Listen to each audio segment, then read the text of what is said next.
welcome to Love Devotion.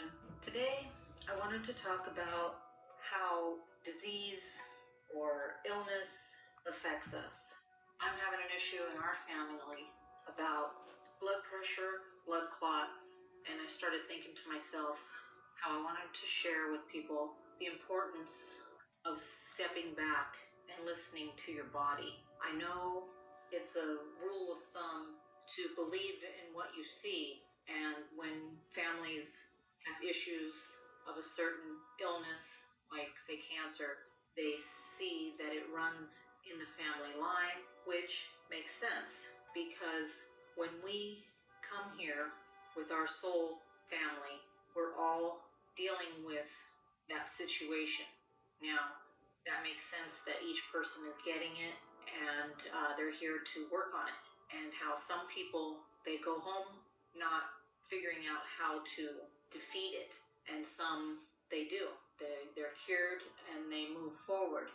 And that makes sense because we're here to evolve. We're here to learn.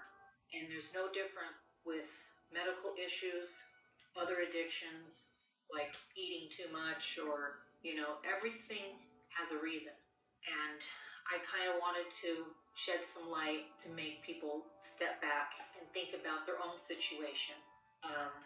Like has been said before, you always listen to your body.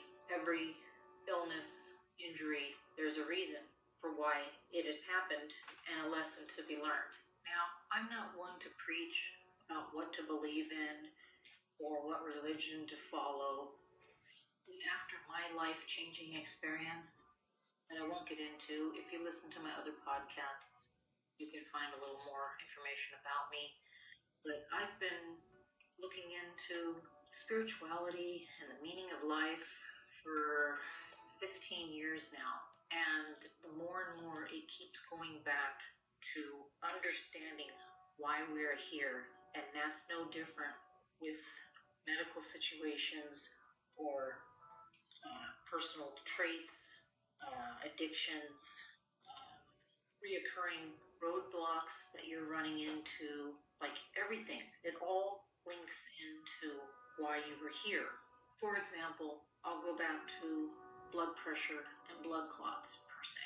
Blood pressure has to do with an unresolved emotional issue that you are subconsciously holding on to, whether in this life or in a past life. That's where it can get kind of tricky. Something you could be thinking, well, what has happened in my life? I don't really think of anything, but you have this lingering in the back of your mind that a certain issue is bothering you, or you have certain fears about something. That is something you've brought from a past life. So that's where it can get kind of tricky on wondering where this is all rooted from.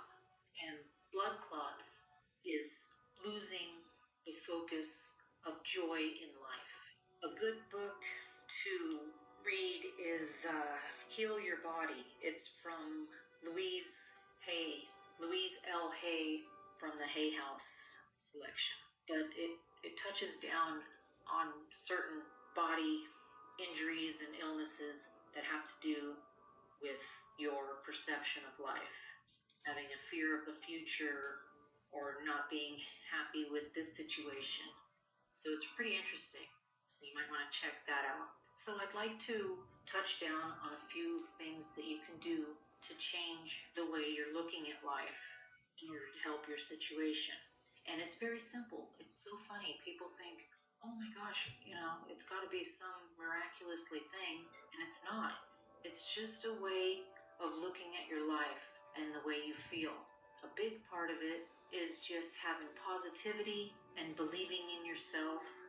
I'm trying to think of a way to explain it. It's kind of like just having the outlook on life as being kind to yourself and not beating yourself up on certain things, small things, and having the acceptance to learn from it.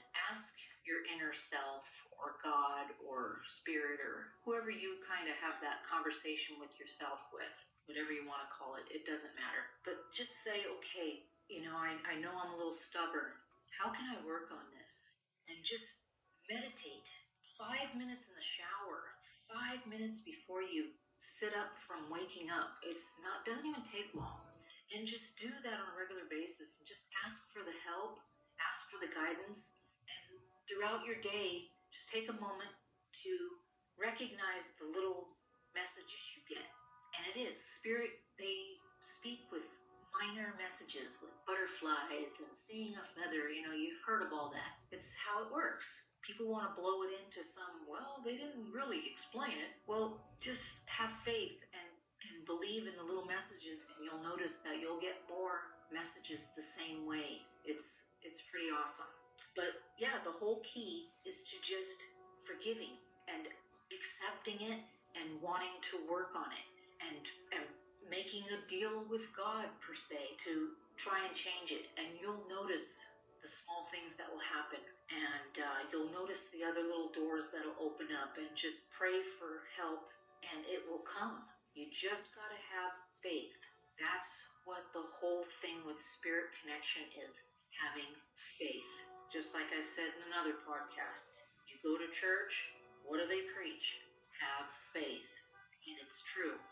I've tested it for the past 15 years and it works.